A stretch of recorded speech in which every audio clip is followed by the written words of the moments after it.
Corona आया नहीं है। एक साजिश के तहत पिछड़े दलित अल्पसंख्यक वर्ग के आंदोलन को रोकने के लिए भाजपा ने एक साजिश के तहत कोरोना को जो है कि लाने का काम किया है।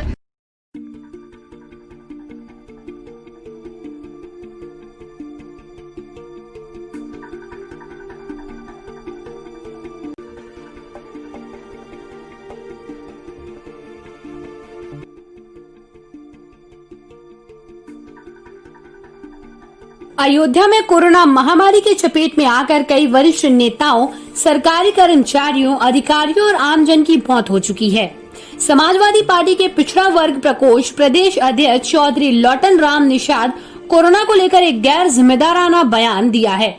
उन्होंने कहा है कि कोरोना एक सामान्य बीमारी है, यह आई नहीं है, इसे लाया गया है। मौजूदा सरकार पिछड़े वर्ग के विरोध को दबाने के लिए कोरोना का सहारा ले रही है। चौधरी लौटन ने कहा है कि पहले भी सर्दी जुकाम का इलाज घरेलू नुस्खों से होता था। कोरोना लाइलाज नहीं है। एक साजिश के तहत कोरोना को लेकर लोगों में भय पैदा कर दिया गया है। कोरोना आया नहीं, इसे साजिश के तहत लाया गया है। पिछड़े और दलित वर्ग के आंदोलन को दबाने के लिए भाजपा की ओर से कोरोना को लाया गया है।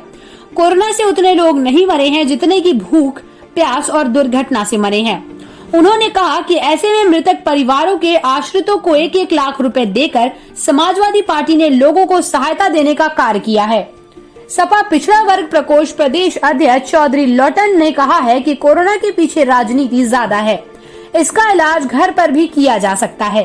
अस्पतालों में गर्म पानी और पैरासिटामोल की टैबलेट दी जा रही है। अगर घर पर खान पान और पानी पीने की सही व्यवस्था की जाए तो हमें कोरोना के इलाज के लिए अस्पताल जाने की आवश्यकता नहीं है। चौधरी लौटन राम ने आरोप लगाया है कि कोरोना के भय से अन्य मरीजों को अस्पताल में भर्ती नहीं किया गया और इलाज के अभाव में उनकी मौत हो गई। आपको बता दें कि विधानसभा चुनाव 2022 को लेकर राजनीतिक पार्टियां सक्रिय हो गई है। Samajwadi party micro social engineering fit करने में जुट गई है। जातिगत राजनीति को साधने और पिछड़े वर्ग के लोगों को इकट्ठा करने में सपा के पदाधिकारी और कार्यकर्ता जुट गए हैं। माइक्रो सोशल इंजीनियरिंग के जरिए जातिगत आधार पर छोटे छोटे समुदाय को एकत्र करके सपा का जनाधार बढ़ाने का प्रयास किया जा रहा है। इसी के चलते सपा पिछड़ा वर्ग के पदाधिकारियों का मनोनयन करने प्रदेश पिछड़ा वर्ग अध्यक्ष चौधरी लौटन राम निषाद अयोध्या पहुँचे, जहां पिछड़ा वर्ग प्रकोष्ठ के जिला अध्यक्ष त्रिभुवन प्रजापति से मुलाकात कर उन्होंने विधानसभा अध्यक्ष और ब्लॉक अध्यक्षों का मनोनयन किया। इस मौके पर चौधरी लौटन राम निषाद ने भाजपा पर पिछड़े वर्ग के लोगों को भड़काने और यादव समाज के विरुद्ध खड़ा करने का आरोप लगाया। मैं समाजवादी पार्टी पिछड़ा वर्ग प्रकोष्ठ उत्तर प्रदेश का प्रदेश अध्यक्ष हूँ। मेरा आने का यहाँ पर मकसद रहा है कि समाजवादी पार्टी जिला पिछड़ा वर्ग प्रकोष्ठ की जिला इकाई की अध्यक्ष की जिम्मेदारी मैं त्रिभुवन प्रजापति को दिया हूं और त्रिभुवन प्रजापति जी ने अपने जिला कमेटी का विधानसभा अध्यक्ष और ब्लॉक अध्यक्षों का नाम नामित कर दिए हैं। मैं उन्हीं को मनोनयन पत्र वितरण करने के लिए यहां पर आया हूं और मेरे आने का एक और मकसद है कि भारतीय जनता पार्टी के लोगों ने छल कपट करके, झूठ फरेब करके और हमारे पिछड़े वर्ग के लोगों को यादव के खिलाफ भड़का करके नफरत की भावना पैदा कर दिया था।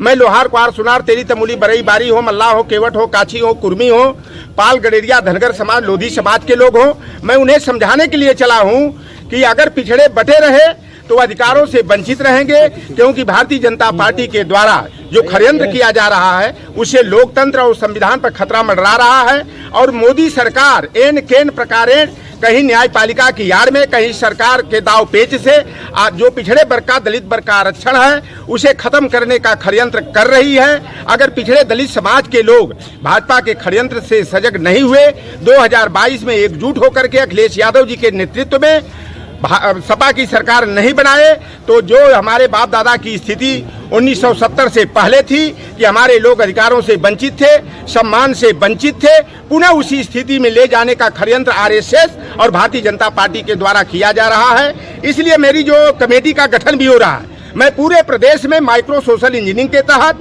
सोशल इंजीनियरिंग को फिट करने के लिए, नट बोल्ट कसने के लिए मैं पूरा प्रयास कर रहा हूं। अगर मैं फैजाबाद का, अयोध्या का जिला अध्यक्ष मैंने अगर त्रिभुवन प्रजापति को बनाया हूं, तो महानगर का अध्यक्ष मैंने अरुण कुमार निषाद पहलवान को बनाया हूं। बस्ती का अध्यक्ष मैंने ज्ञानचंद चौधरी कुर्मी को बनाया हूं। तो लखनऊ का अध्यक्ष मैंने मनोज कुमार पाल को, और सीतापुर का अध्यक्ष मैंने सुदीप कुमार मौर्य को बना, और अम्बेडकर नगर का कमलेश निषाद, अमेठी का मैंने जो है महावीर कश्यप को, तो मैं श्रावस्ती का अध्यक्ष जो है राम कुमार कांथा बारी बिरादरी के हैं, और सिद्धार्थ नगर का अध्यक्ष मैंने शैलेंद्र शर्मा नाई के बेटे को, और संत कबीर नगर का अध्यक्ष मैं राम सुरेश चौरसिया को बना करके माइक्रो सोशल इंजीनियरिंग को फिट करने का काम किया हूँ। देखिए, पहले सर्दी जुकाम होते थे, तमाम हम लोग खरबिरैया की दवाई करते थे। यह कोरोना कोई ऐसी लाइलाज बीमारी नहीं है, इसका केवल जनता के अंदर भय पैदा कर दिया गया है। कोरोना आया नहीं है, एक साजिश के तहत पिछड़े दलित अल्पसंख्यक वर्ग के आंदोलन को रोकने के लिए भाजपा ने एक साजिश के तहत कोरोना को जो है कि लाने का काम किया है। कोरोना से जितने लोग नहीं मरे हैं, लोग एकाएक मोदी जी जब 25 मार्च को यह कहते हैं कि सुबह 7 बजे से पूर्ण लॉकडाउन हो जाएगा इतने दिन के 15 दिन के लिए, 1 महीना दिन के लिए, अगर वह 1 हफ्ता पहले 15 दिन पहले अगर वह कह देते कि देखिए लॉकडाउन होने वाला है, सभी लोग सुरक्षित अपने घरों को चल जाए, तो लोग सूरत से, बड़ौदा से, अहमदाबाद से, बंबई से, नागपुर से, पटियाला से, चंडीगढ़ और गुड़गांव से लोग पैदल और साइकिल से चले।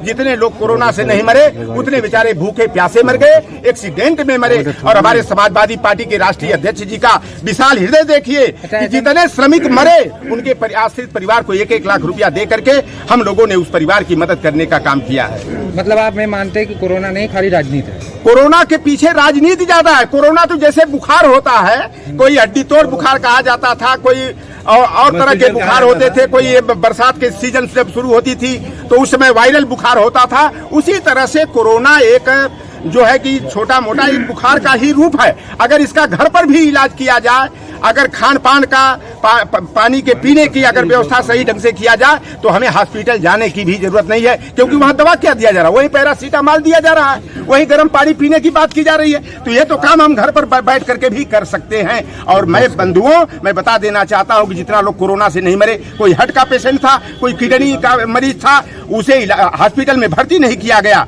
उसे इलाज नहीं, समुचित इलाज नहीं मिला। पहले वह कोरोना का टेस्ट कराओ, 15 दिन में 10 दिन में रिपोर्ट आई, तब तक वह हार्ट का मरीज बेचारा जो है कि मर गया, किडनी का मरीज मर गया। इसलिए जो दुर्व्यवस्थाओं से ज्यादा लोग मरे हैं, कोरोना से नहीं मरे हैं, जितना कि उसका दुष्प्रचार किया जा रहा है।